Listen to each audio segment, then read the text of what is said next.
بسم اللہ الرحمن الرحیم۔ السلام علیکم۔ کنیکٹڈ پاکستانی کے فورم سے میں ہوں آپ کی ہوسٹ فوزیہ برلاس۔ آج ہمارے ساتھ ہزارے کی ایک علمی اور سماجی شخصیت موجود ہیں جن کا علمی تحقیق کے شعبے سے منسلک ہیں اور کئی عرصے سے وہ اسی پہ کام کر رہے ہیں، اور ان کی خدمات زیادہ تو ہم انہی سے جانیں گے۔ تھوڑا سا میں ان کا تعارف کروانا چاہتی ہوں۔ ان کا نام ڈاکٹر عبد المحمن ہے اور وہ ہری پور یونیورسٹی میں شعبہ تحقیق سے متعلق ہیں۔ ڈاکٹر صاحب کو میں آپ کے حوالے سے تعارف کروا دیتی ہوں۔ السلام علیکم ڈاکٹر صاحب۔ جی وعلیکم السلام ورحمۃ اللہ وبرکاتہ۔ میں آپ کو اپنے اسٹوڈیو میں خوش آمدید کہتی ہوں۔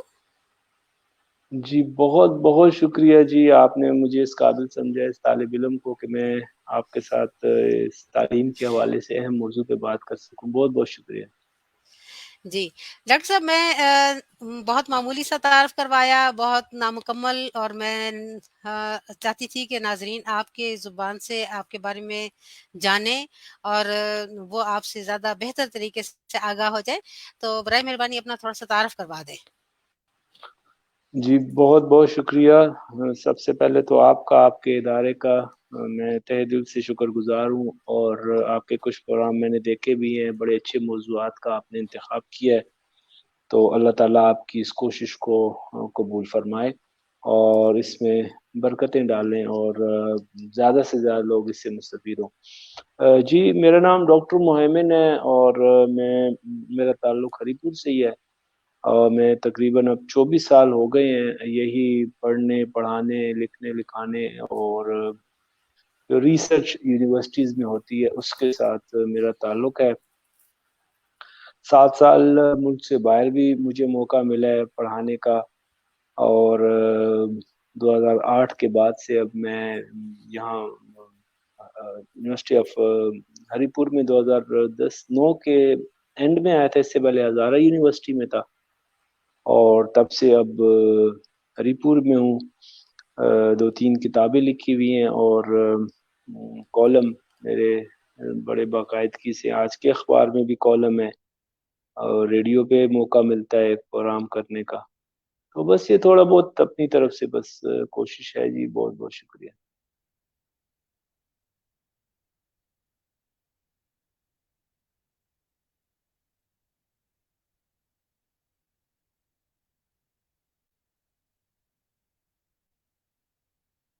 آپ کا مائک آئی تھنک میوٹ، اس کو ذرا سا سوری اچھا جی جی۔ سوری، میں یہ کہنا چاہ رہی تھی کہ آپ کی جو شخصیت ہے بہت انسپائرنگ ہے، اور میں خود اس سے بہت زیادہ متاثر ہوں، کیونکہ اخباروں میں جو آڈیٹوریلز وغیرہ پرنٹ ہوتے ہیں ان کے رائٹرز یا تو سیاسی ذہن رکھتے ہیں یا وہ مستقبل کے لیے کوئی علمی فکر نہیں رکھتے۔ تو میں اس وجہ سے بھی آپ کے جو آڈیٹوریم وغیرہ اس میں جو لکھے جاتے ہیں، میں خاص طور پہ اس کو پڑھتی ہوں اور میں اس سے کافی متاثر ہوں، اور میں سوچتی ہوں کہ ایسے ہی لوگوں کو نئی نسل کے لیے، یوتھ کے لیے ایک ایسا گائیڈ لائن ان کو دینی چاہیے، کیونکہ آپ اچھی طرح جانتے ہیں کہ سوشل میڈیا اتنا اچھا پلیٹ فارم ہے کہ یہاں پر ایک اچھے انسان کی آواز بہت دور تک جاتی ہے۔ تو میں پہلا سوال آپ سے یہ کروں گی کہ تعلیم کا سلسلہ دوبارہ شروع ہو چکا ہے، آپ کی یونیورسٹیاں بھی کھل چکی ہیں، کھل گئی ہے نا آپ کی یونیورسٹی؟ جی جی جی جی تو اسٹوڈینٹس کا آپ بیہیویئر، ان کا شوق، ان کا وہ کیا پہلے جیسا ہے یا ابھی ان میں چینج آئی ہے؟ کیونکہ درمیان میں سلسلہ منقطع ہو گیا تھا۔ جی بڑا ریلیونٹ کوشچن ہے، اور اس سے پہلے میں بات کرنے سے پہلے تھوڑا سا آپ نے جو ایڈیٹوریلز اور کالم کی بات کی ہے وہ بالکل آپ نے درست کہا ہے کہ یہ جو لکھنے کا ایک رجحان ہے وہ زیادہ تر خانہ پوری کا ہوتا ہے، اور آپ اکثر دیکھیں گے کہ وہ کالم جو ہوتے ہیں ہر اخبار کا جو ایڈیٹوریل پیج ہوتا ہے زیادہ تر یہی ہوتا ہے کہ اس میں دوسرے اخبارات سے جو کالم ہے وہ لے کر وہ صفحہ پورا کیا جاتا ہے، اور جو بڑے اخبارات ہیں وہاں پر بھی ایسا ہی ہے۔ کچھ خاص لکھنے والے لوگ ہیں جیسا کہ آپ نے کہا خاص مائنڈ سیٹ کے ساتھ لکھتے ہیں، تو ہم جہاں جہاں پر بھی، جیسے آپ ماشاءاللہ ایک بڑی زبردست کوشش ہے، جہاں جہاں پر بھی ہم کام کر رہے ہیں تو اپنے طور پہ معاشرے کی اصلاح کی ایک کوشش کرنی چاہیے، وہ چھوٹی سی میں بھی کرتا ہوں۔ اور اگر ہم اس میں کوئی مذہبی فکر کو پروموٹ کریں گے یا کسی سیاسی فکر کی ترویج کی کوشش کریں گے تو آپ کی بات میں وہ وزن نہیں رہتا۔ تو بہت بہت شکریہ جی اس حوالے سے بات کرنے کے لیے۔ جہاں تک آپ نے تعلیمی سلسلے کی بات کی ہے کہ یہ دوبارہ شروع ہو گیا اور اس میں اب طلبہ کا رجحان کیسا ہے، کیا ان کا جو پڑھنے کا شوق ہے اس میں کچھ اضافہ ہوا ہے، یا جو پہلے سے بھی وہ جو ہے وہ اس میں معاملات کچھ سستی آ گئی ہے۔ لیکن جی اس پینڈیمک نے، اس وبائی مرض نے پوری دنیا کو بہت بری طرح متاثر کیا ہے، اور پوری دنیا کی معیشت خاص طور پر اس پہ بہت منفی اثرات ہوئے ہیں، اور آپ نے دیکھا ہے کہ بہت سارے کاروبار جو ہیں وہ، بہت سارے لوگوں کی نوکریاں جو ہیں، خاص طور پہ دیار غیر میں ہمارے جو لوگ کام کر رہے تھے ان کو بھی بڑی مشکلات کا سامنا کرنا پڑا ہے۔ تو کوئی شعبہ ایسا نہیں تھا کہ جو اس سے متاثر نہیں ہوا۔ ہمارے ہاں بھی جو مسئلہ تھا یہی ہے کہ بہت سارے شعبے متاثر ہوئے، اور سب سے زیادہ جو شعبہ متاثر ہوا ہے، جو بندش جس نے سب سے زیادہ دیکھی ہے، کاروبار بھی بند ہوئے ہیں لیکن تعلیمی اداروں کی بندش جو ہے وہ سب سے زیادہ ہوئی ہے۔ تو اس کے حوالے سے میں نے لکھا بھی بہت تھا، اور کچھ انٹرویوز بھی ڈاکٹرز وغیرہ کے وہ میں نے کیے تھے۔ بچوں کے شوق سے پہلے اس کی اوور آل انڈرسٹینڈنگ کی بات ہے۔ بڑی بدقسمتی کی بات ہے کہ ہم نے اس کے لیے مختلف قسم کے ہمارے رد عمل جو تھے، سب سے پہلے ہمارا رد عمل یہ تھا کہ یہ چیز جو ہے وہ صرف چین تک محدود ہے۔ پھر اس کے بعد جب یہ آ گئی تو ہم نے یہ الزام لگائے کہ فلاں زائرین لے کر آئے ہیں، فلاں تبلیغی جماعت لے کر آئی ہے۔ پھر ہم نے مسجدوں میں یہ کہا کہ آپ کا ایمان مضبوط ہونا چاہیے، یہ چیز آپ کو کچھ نہیں کہتی۔ اب اس بچے کو ذہن میں رکھنا ہے جس کے شوق کی ہم بات کر رہے ہیں، کیونکہ وہ یہ سب کچھ دیکھ رہا ہے۔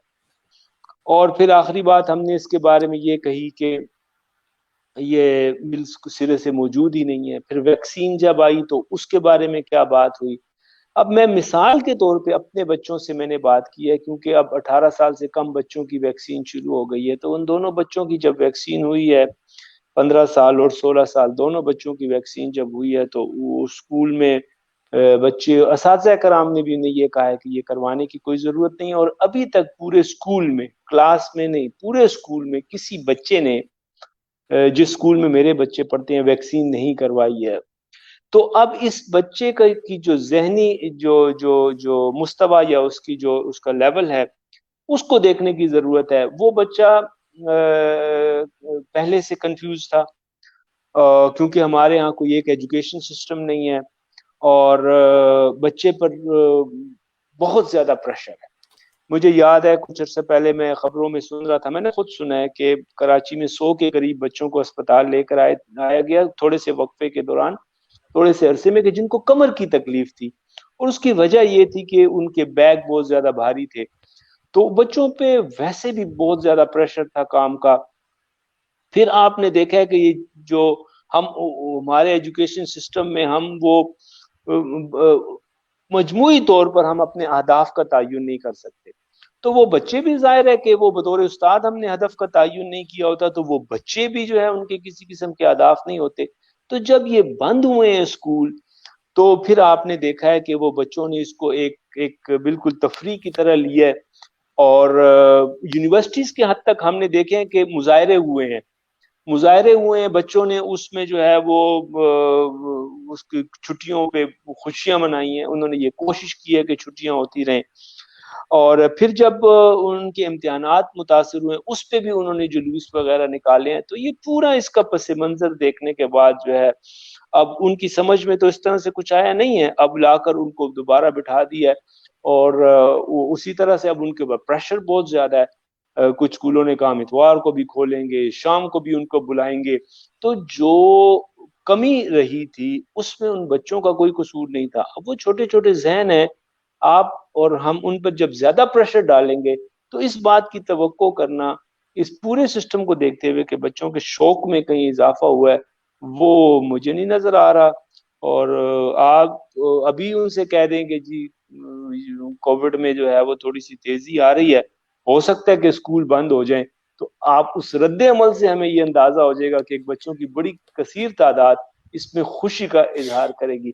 تو ہمیں اس کو سمجھنے کی ضرورت ہے, اور اس کو وہ جو شوق ہے اس کو زندہ رکھنے کی ضرورت ہے. جی جی.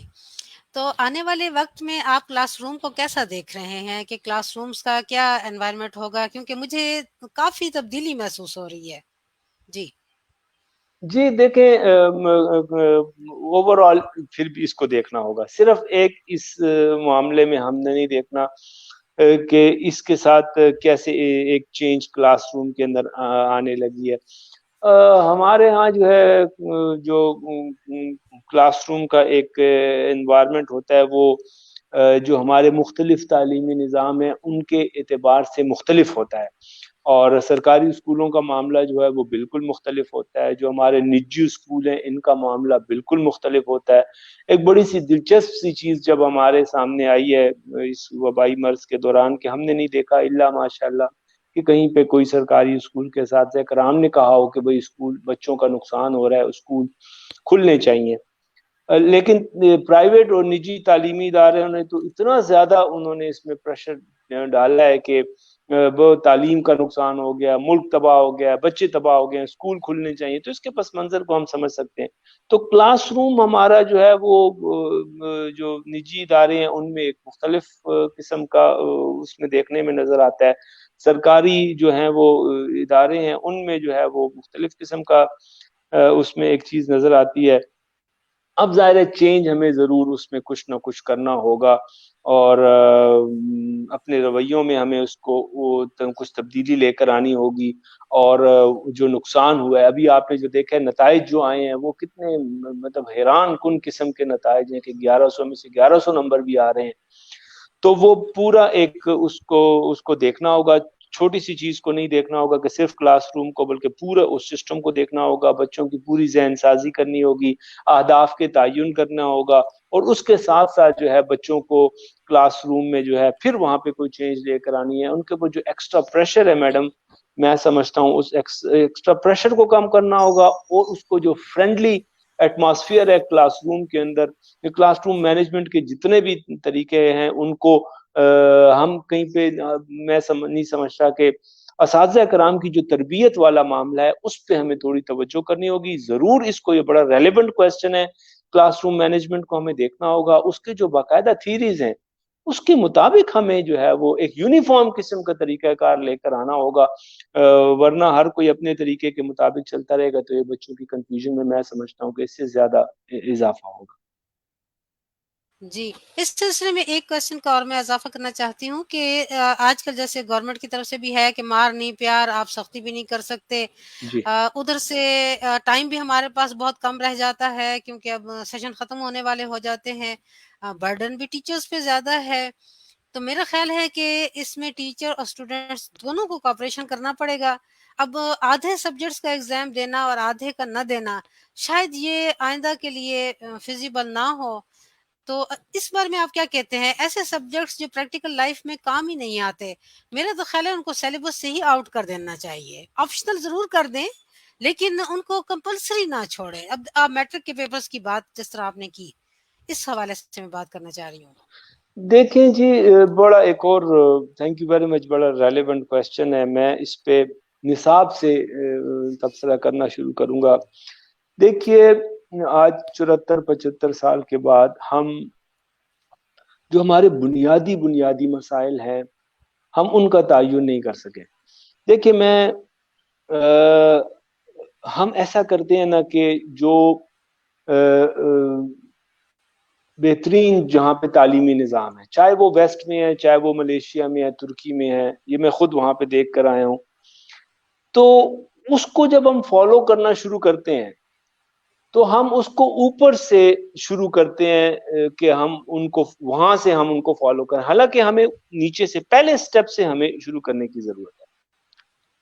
یہ جو سیمیسٹر سسٹم ہے یونیورسٹیز کے اندر, جو جہاں پر آپ استاد کو 100 کے 100 مارکس بچے کے اس کے حوالے کر دیتے ہیں, ہم لوگ جو ہیں اینول سسٹم کے پڑے ہوئے ہیں. ہمارا جو نظام تھا اور تھا، پیپر کون بنا رہا ہے اور پیپر کون چیک کر رہا ہے یہ کسی کو پتہ نہیں ہوتا تھا. ہم نے ویسٹ کے دیکھے دیکھے اس سسٹم کو اختیار کیا. اب ہمیں یہ ہوا کہ دیکھیں ان قوموں نے سب سے پہلے جو ہے ایمانداری، سچ بولنا، محنت کرنا، اپنے کام کو پورا کرنا، یہ بنیادی تعلیمات جب تک ہم نہیں کریں گے، آپ بری طرح یہ سیمسٹر سسٹم یہاں پہ فلاپ ہو گیا ہے. آئے دن اس میں پرابلمز آ رہی ہیں کیونکہ ایک ٹیچر کے پاس جس کی کوئی تربیت ہے ہی نہیں ہے اس کے پاس پورے کے پورے نمبر آ جاتے ہیں. اسی طرح اس دن ہم پی ایچ ڈی کی جو نئی پالیسی آئی ہے، اب یہ ابھی تک پالیسی فائنل نہیں ہو رہی. ایک بچہ جو کہ بی ایس کرتا ہے یا آپ کہہ لیں کہ 4 سالہ بی ایس یا ایم اے کرتا ہے، ایم اے کرنے کے بعد ایم فل کی شرط ختم ہو گئی ہے، وہ ڈائریکٹ پی ایچ ڈی میں داخلہ لے سکتا ہے اور وہ 10 سال کی تقریباً پی ایچ ڈی ہو رہی ہے. تو یہ اتنے بڑی بڑی تبدیلیاں جو ہیں ہم کر رہے ہیں اور ابھی تک اب جو یکساں نصاب کی بات ہو رہی ہے اس پہ بھی ہمارا ایگریمنٹ نہیں ہو رہا ہے. سندھ نے اس کو مکمل طور پر جو ہے وہ اس کو ریجیکٹ کر دیا. تو نصاب والا معاملہ ہمارا سب سے پہلے جو ہے وہ اس کی طرف توجہ کرنے کی ضرورت ہے. اب آئیے جو آپ نے بات کی ہے کہ ابھی ہم نے میٹرک کے جو فرسٹ ایئر سیکنڈ ایئر کے جو ہم نے آدھے مضامین کے پیپر، اس تجربے کے نتائج ہمارے سامنے آ رہے ہیں. ہم نئے نئے تجربات کر رہے ہیں، اپنے تجربات سے سیکھ نہیں رہے ہیں. اب کیا ہوا ہے، 1100 نمبر بھی آ رہے ہیں جناب، 1098 نمبر بھی آ رہے ہیں. آپ یہ دیکھیں کہ جن بچوں کے نمبر انتہائی کم آئے ہیں ان کو اب امپروومنٹ کا سپلیمنٹری ایگزام کا کوئی تصور نہیں ہے. اور میری ایک ذمہ دار سے بات ہو رہی تھی، میں نے کہا کہ یہ جن کو پاس بھی کیا گیا ہے نا، رزلٹ تو کب کا تیار ہو گیا تھا، ہر کسی کو ایسے ہی نمبر دیے گئے ہیں. تو یہ چیز بھی آئندہ میں نہیں سمجھتا کہ اس کی طرف، کیونکہ انکوائریز بھی شروع ہو گئی ہیں. رہی بات اب وقت کم ہے اور بچوں کو بھی ذمہ داری کا احساس کرنا ہے اور استاد کو بھی ذمہ داری کا احساس کرنا ہے. دیکھیں بچے کے مسائل میں نے آپ کے سامنے رکھے ہیں. اب آئیے استاد کے مسائل کی طرف. پرائیویٹ سکولز کے استاد کے مسئلے یہ ہیں کہ ان کو معاش کے مسائل کا سامنا ہے. 8 میں ایک استاد سے ملا، اس کے ایک دن میں 8 کلاسیں تھیں، وہ 7-8 ہزار روپے اس کی تنخواہ تھی اور چائے پینے کا وقت بھی نہیں ملتا. سرکاری اساتذہ کرام کی طرف آئے، ان کو قاعدوں میں حسن معنی گم کرو، شعر میں کہتا ہوں ہجے تم کرو. ان کو مانیٹرنگ، لیسن پلان، کاغذی کاروائی میں اتنا ان کو پریشان کر کے الجھا کے رکھ دیا کہ ان کے پاس وہ ٹائم ہی نہیں ہے کہ وہ بچے کو توجہ دے سکیں. دیکھیں ایسا نہیں ہوتا کہ ایک ڈاکٹر 10 مریضوں کو 30 مریضوں کو ایک دوا لکھ کے دے. ہم کیسے ان سب بچوں کو ایک ہی، ہر بچے کے حالات دوسرے بچے سے مختلف ہیں. تو اب استاد کو آپ نے، اب یہ استاد بیچارہ کیا کرے، اس نے رزلٹ بھی دینا ہے، وہ کہتے ہیں 100% رزلٹ لے کر آئے.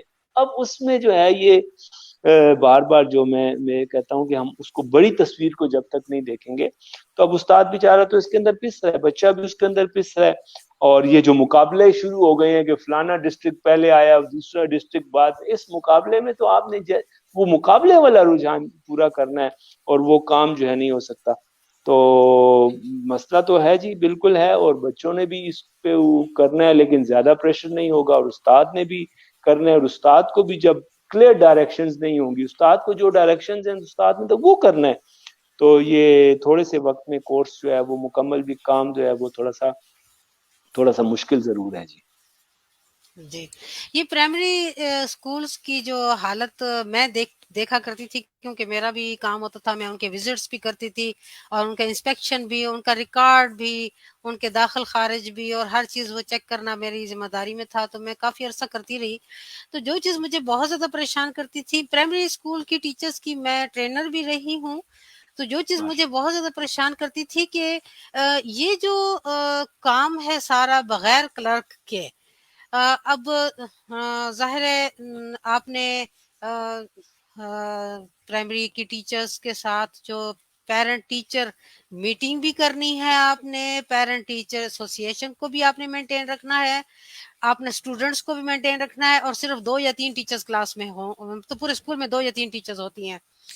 تو وہ 40-50 کی اگر کلاس ہے تو وہ اگر بیٹھی ہے میٹنگ میں تو پورا اسکول پہاڑوں پہ بھاگ گیا کھیلنے کے لیے. اب ان کو روکنے والا کوئی نہیں, ان کو کرنے والا کوئی نہیں. اب یہ جو واقعی آپ کے پاس یہ جو ایکسٹرا ایکٹیویٹیز ہیں اسکول میں, میرا خیال ہے اس کو مینج کرنے کے لیے ایک ایکسٹرا بندہ رکھ دینا چاہیے کلرک ٹائپ کا, تاکہ وہ اس کو مینٹین کرتا رہے اور ٹیچر صرف اپنے اسٹوڈنٹس تک ہی محدود رہے, تاکہ وہ اپنا ایک تو کورس ہی نہیں ہے نا صرف. اگر آپ کورس کور کرنے کی بات جس طرح میں ابھی کر رہی تھی, اگر کورس کور کرنے کی بات ہم کرتے ہیں تو وہ تو میرا خیال ہے کہ گھر بیٹھ کے بھی کر سکتا ہے, لیکن جو لرننگ پروسیس ہے وہ بہت زیادہ ضروری ہے کہ اس کو ٹیچر کو تھوڑا سا فری ہینڈ دیں کہ آپ ان چیزوں کو چھوڑیں اور آپ جائیں اور جا کے وہ کام کریں. میڈم یہ بڑا اہم نقطہ ہے. دیکھیں آپ نے جو اس کی مثال دی ہے نا کہ استاد 2-3 ایسا ہی ہوتا ہے پرائمری میں, وہ سارا اسکول جو ہے وہ باہر نکل گیا, پہاڑوں پر کہیں چلا گیا. اگر میم وہ اسکول میں بچے موجود بھی ہیں تو فزیکلی تو موجود ہیں, لیکن وہ مینٹلی اور وہ فکری طور پہ تو موجود, وہ کام تو کچھ ہو ہی نہیں رہا. دیکھیں اگر ہم یہ کہیں گے کہ بھئی حکومت یکدم اپنی ساری پالیسیز کے اوپر, مانیٹرنگ کے اوپر اور لیسن پلان کے اوپر چینج کر دے تو یہ بھی پاسبل نہیں ہے. تو جو آپ فرما رہی ہیں کہ بھئی آپ اس کے لیے آپ کے پاس مین پاور موجود ہے, آپ اس کے پاس اتنی زیادہ بے روزگاری, آپ تھوڑی سی ہائرنگ کریں اور یہ کاغذی کام جو ہے وہ ٹیچر کو دیکھیں, آپ اس کو فری ہینڈ دیں. آپ اس سے رزلٹ مانگے نا, آپ اس سے مانگے کہ بھئی آپ اس طرح سے مجھے جو ہے وہ آپ نے رزلٹ دینا ہے, اس طرح سے آپ نے کام کرنا ہے, اور یہ کام آپ کے ذمہ نہیں ہے. اب وہ بیچارے کیا کریں, وہ یہ سارا دن پڑھاتے رہیں یا پھر وہ گھروں میں آ کر بھی لیسن پلان کرتے رہیں اور ان کا کوئی کام نہیں ہے, تو ظاہر ہے وہ اصل مقصد فوت ہو گیا ہے اور بڑی بری طرح وہ فوت ہوا ہے, اور اس کی طرف ہماری کوئی توجہ نہیں ہے. اور یہ جو معاشرے کی اصل جو صورت ریالٹیز آن گراؤنڈ ہے ان کو آپ دیکھ لیں کہ اخلاقی طور پر, سماجی طور پر, معاشی طور پر, مذہبی طور پر, مسلکی طور پر کوئی ایک معاملہ بتائیں جس میں ہم جو ہیں وہ اس وقت, یا ہمارے بچوں سے گفتگو کر کے دیکھ لیں, ان سے بات کر کے دیکھ لیں کہ یہ کہاں پر یہ کھڑے ہوئے ہیں. اور جو کچھ ہم نے پچھلے 30-40 سالوں میں اپنی ایجوکیشن سسٹم کے ساتھ ہم نے کیا ہے, جو کچھ ہم نے بویا وہ اب ہم کاٹ رہے ہیں. اور اس سے زیادہ پریشانی کی بات میڈم یہ ہے کہ ابھی جو ہم بو رہے ہیں اور ہم احساس نہیں کر رہے ہیں, ہم خیال نہیں کر رہے ہیں. پیرنٹس کو نمبر چاہیے, ٹیچرز نے نمبر دینے ہیں, اور اس بچے کو نمبر چاہیے, پرنسپل صاحب کو نمبر چاہیے, ڈپارٹمنٹ کو نمبر چاہیے, سب کو نمبر مل رہے ہیں, سب خوش ہیں, لیکن ہم کہاں پہ کھڑے ہوئے ہیں, یہ بڑا اہم سوال ہے. جی بالکل. یہ جو ٹیچر پلان, ٹیچنگ پلان جو کلاس میں ان کے لیے ٹیچرز کے لیے بنایا جاتا ہے, یا ٹیچر ڈائری, کبھی اگر آپ کا اتفاق ہوا ہو, آپ نے یہ لیسن پلان پڑھا ہو, یا آپ نے ٹیچر ڈائری کو کبھی آپ نے غور سے دیکھا ہو, اور وہ ٹیچر جو یہ پلان بھی بناتے ہیں اور جو ٹیچر ڈائری بھی لکھتے ہیں, کبھی جا کے ان کی کلاس میں ان کا لیسن بھی اگر آپ نے چیک کیا ہو, تو یہ تینوں آپس میں کمپیئر کریں تو آپ کو بہت فرق محسوس ہوتا ہے. کیونکہ ٹیچر, یہ جو آپ کے پاس ٹیچنگ لیسن ہوتا ہے, لیسن پلان ہے ہمارے پاس, وہ ایک پیٹرن ہے گیون دیا ہوا, وہ ٹیچر اس میں تھوڑی سی امینڈمنٹ کر دیتا ہے, اگلا لکھ لیتا ہے, لیکن نہ اس کو فالو وہ کر سکتا ہے کلاس میں, اور نہ ہی وہ فالو کیا جا سکتا ہے, یعنی وہ اس قابل ہی نہیں ہوتا کہ اس کو کلاس میں فالو کیا جا سکے. دوسری بات یہ ہے کہ یہ جو ٹیچنگ ڈائری لکھی جاتی ہے, میرا یہ ایکسپیرینس ہے کہ وہ اس حد تک, چیپٹر کی حد تک تو ٹھیک ہے, چلو اس نے یہ چیپٹر شروع کروایا, لیکن ان ریئلٹی جو کلاس میں ہو رہا ہوتا ہے وہ بالکل ڈفرینٹ ہوتا ہے. آپ کا کیا اس بارے میں خیال ہے؟ کہ میرا تو خیال ہے کہ یہ آپس میں ریلیونٹ نہیں ہے. دیکھیے میری نظر سے یہ چیزیں گزری ہیں, اور جس طرح آپ کو اس کا ادراک ہے کہ یہ چیز جو ہے وہ ریالٹیز آن گراؤنڈ سے, جو زمینی حقائق ہیں, ان سے یہ بہت مختلف ہے. اور میڈم یہ اس میں کوئی دو رائے نہیں ہے کہ جتنے ہمارے ذمہ داران ہیں تعلیم کے, یا ہمارے جو ڈیوز وغیرہ ہیں اور یا پرنسپلز ہیں, سب کو پتہ ہے کہ کیا ہو رہا ہے. تو اس کے باوجود بھی کوئی اس کو جو ہے وہ اس کے بارے میں بات نہیں کر سکتا, کرنے کی اجازت بھی نہیں ہے. عمومی ہمارا ایجوکیشن سسٹم ایسے, اس میں آپ سوال نہیں کر سکتے ہیں, اور وہ معاملہ جو ہے وہ بس یہی کاغذی کارروائی تک زبردست طریقے سے چل رہا ہے, اور بچے کو اس سے کیا سمجھ آ رہی ہے, بچہ اس سے کیا گین کر رہا ہے, اور ٹیچرز کے, اچھا اس کے علاوہ وہ کلاس ٹیچرز ہیں, ان کی رسپانسبلٹی اور رجسٹر جو مینٹین کرنا ہوتا ہے وہ پھر ایک اور ایک چیز ہے. تو آپ میں نے کہا نا بچوں سے بات کر کے دیکھ لیں تو ان کی جو مستوی ہے، جو سطح ہے ان کی فکری لیول، اس سے وہ اسی طرح ٹیچر سے بات کر کے دیکھ لیں. آپ بات کر کے دیکھ لیں کیا ان کے اہداف کلیئر ہیں، کیا وہ اس چیز کو سمجھ رہے ہیں، کیا جو اس کا لیسن پلان اور ڈائری اور یہ سب چیز کیا وہ مقصد بھی کہیں پورا ہو رہا ہے. وہ تو کہیں بھی پورا نہیں ہو رہا، تو وہ ایک خانہ پوری والا ایک کام ہے. تو وہ ہو رہا ہے، اور میں نے جیسے عرض کیا کہ اس کے بڑے دوررس نتائج آئیں گے. اور اب اگر ہم اپنے بچپن کو دیکھتے ہیں اور اب جو حالات ہو گئے ہیں دیکھیں وہ کتنی تیزی سے چینج ہوئے ہیں. پچھلے چند سالوں میں جو ہے وہ سب کچھ کتنی تیزی سے تبدیل ہو گیا. لیکن اگر ہم نے اپنے آپ کو اس کے مطابق اپنے آپ کو اکوپ نہیں کیا، یہ اسلام کی خوبصورتی بھی یہی ہے، تو ہم تو ہمارا تو پھر نام و نشان بھی باقی نہیں رہے گا. اگر ہم نے اس کے ان چیزوں کو ہم نے سمجھا نا اور ہم وہ خواب خرگوش کے مزے لیتے رہے. جی بالکل. ابھی یہ جو ریزلٹ اس دفعہ آئے ہیں، میرا خیال ہے پچھلے سال بھی جو میٹرک کے ریزلٹ آئے، اس دفعہ بھی جو میٹرک کے ریزلٹ آئے، 5 سال کے بعد ہم لوگوں کو شاید اس بات کا احساس ہو کہ یہ کچھ ایسا ہو سکتا تھا. تو میرا خیال ہے کہ میں صرف اس وجہ سے اس فیلڈ میں آئی ہوں کہ میں خود محسوس کر رہی ہوں کہ یہ چیز جو ہے ڈسکس کرنی چاہیے. اس وقت پوری دنیا کو یہ چیز فیس ہو رہی ہے، صرف ہم نہیں ہے، ساری دنیا. لیکن وہ کیسے ہینڈل کر رہی ہے، میرا خیال ہے یہ سمجھنے کے لیے ہمیں زیادہ اپنے آپ کو ایکٹیو کرنا ہوگا، اپنے آپ کو اس چیز کو ریئلائز کرنا ہوگا کہ ایک حادثہ ہمارے ساتھ نہیں پوری دنیا کے ساتھ ہوا ہے. اچھا، اب لاسٹ میں آپ سے یہ پوچھنا چاہتی ہوں کہ اگر موجودہ صورتحال میں آپ اسٹوڈینٹس کو کیا مشورہ دیں گے، کیا پیغام دیں گے، ان کو کیا کرنا چاہیے، کیونکہ اس وقت فوکس ہمارا اسٹوڈینٹس پر ہی ہے. جی جی 1-2 منٹ اگر آپ مجھے اجازت دیں کہ جی بالکل دیگر بالکل. اقوام نے کیسے اس مسئلے کو دیکھا ہے. دیکھیں میں نے اپنی بات شروع بھی یہیں سے کی تھی اور انشاءاللہ یہیں اس کو کنکلوڈ بھی کرتے ہیں. اس وبائی مرض کو آپ نیوزی لینڈ کی مثال لیں. نیوزی لینڈ نے جو ہے وہ پہلا ملک بنا ہے جو انہوں نے خاتمہ کیا، تو انہوں نے ایکسیپٹ کیا نا کہ یہ چیز موجود ہے. انہوں نے پابندیاں لگائی ہیں اور اس کے بعد انہوں نے جو ہے وہ اس کی ویکسین والے معاملات کو کیے ہیں. تو وہ اس سے انہوں نے اتنی جلدی اس میں سے نکل گئے ہیں. ہم نے اس کو مانا ہی نہیں ہے. جب ہم نے اس کو مانا نہیں ہے تو اس وجہ سے ہمیں اس کو ایڈریس کرنے میں بہت زیادہ سنجیدہ مسائل کا سامنا کرنا پڑنا ہے. اور ہماری تعلیم بھی اسی وجہ سے بری طرح متاثر ہوئی ہے. جب تک کوئی بھی مسئلہ ہوگا، ہم جب تک اس کو مسئلہ مانیں گے ہی نہیں، تو ہم کہتے ہیں یہ چیز موجود ہی نہیں ہے، تو یہ سازش کے تحت اسکول سارے بند ہو گئے ہیں، تو پھر تو یہ تو اس طرح ہم نے اس کو دیکھا نہیں ہے. اور آپ نے جیسے کہا 5 سال بعد 10 سال بعد آپ دیکھیں گے کہ اس کے نتائج ہمارے سامنے آئیں گے. یہی بچے جو ہیں آگے جب آئیں گے تو آپ پھر دیکھیں کہ یہ ان کی جو لیول کیا ہوگا. بچوں کے لیے، جو اسٹوڈنٹس کے لیے میسج ہے، دیکھیں یہ ہمارا مستقبل ہے. اور پاکستان کا شمار ان ملکوں میں ہوتا ہے جہاں نوجوانوں کی تعداد جو ہے وہ بہت زیادہ ہے، اور یہ 60% کے قریب ہماری آبادی کا حصہ ہیں. اور اگر ہم اس کو تھوڑا سا گوگل کر کے تلاش کر کے دیکھیں کہ ہمارے بچوں کا مسئلہ کیا ہے، تو 15 سے لے کے 10 سے لے کے 20-25 سال کے بچوں کا سب سے بڑا مسئلہ جو ہے وہ ڈپریشن ہے. وہ ذہنی دباؤ ہے، وہ بہت بری طرح جو ہے وہ اس پریشر کے نیچے ہیں. والدین کی ڈیمانڈ کچھ اور ہے، اور ہر بچے سے ایک ڈیمانڈ ہے کہ اس نے جو اچھے نمبر لینے ہیں، پوزیشن لینی. تمام بچے ایک جیسے نہیں ہوتے. ہر کوئی جو ہے وہ آپ کا پائلٹ نہیں بن سکتا، ہر کوئی انجینئر نہیں بن سکتا، ہر کوئی ڈاکٹر نہیں بن سکتا. تو یہ ایک بچوں کے اوپر بہت زیادہ پریشر ہے. اور پھر اساتذہ کرام بھی مجبور ہیں، والدین کو نمبر چاہیے تو کیا کریں پھر وہ بھی. تو یہ بچے بہت زیادہ پریشر میں ہیں، اور ہم ان سے کہیں کہ یہ اپنے اہداف کا تعین کریں تو یہ تو بڑا مشکل ہوگا. ہمیں اساتذہ کرام کو ان کو ریلیکس کرنا ہے.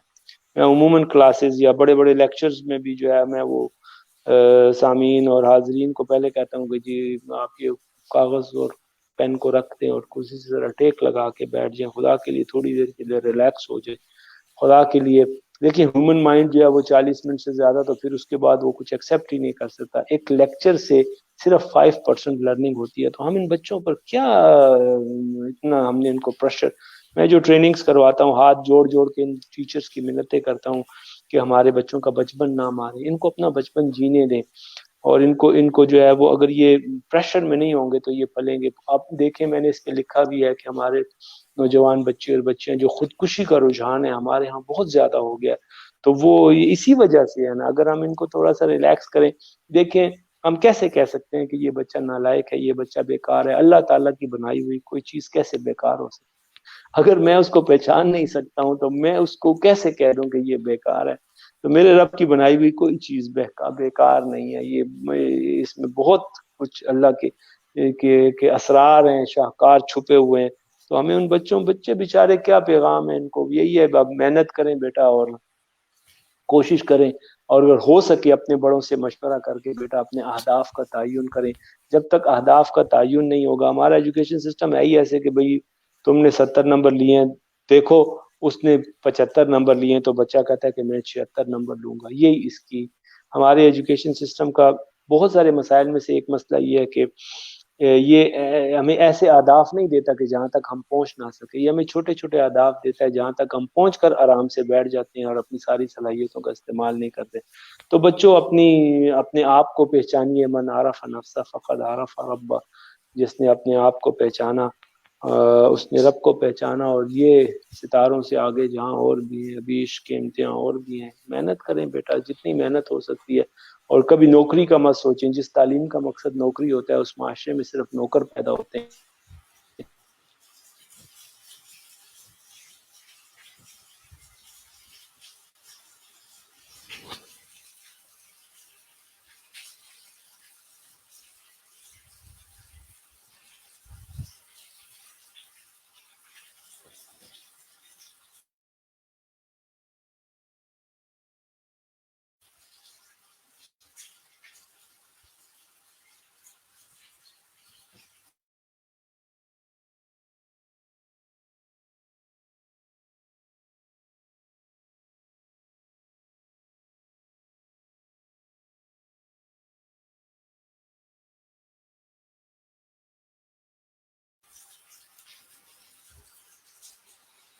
ڈاکٹر صاحب کے سگنل تو شاید ویک ہیں, تو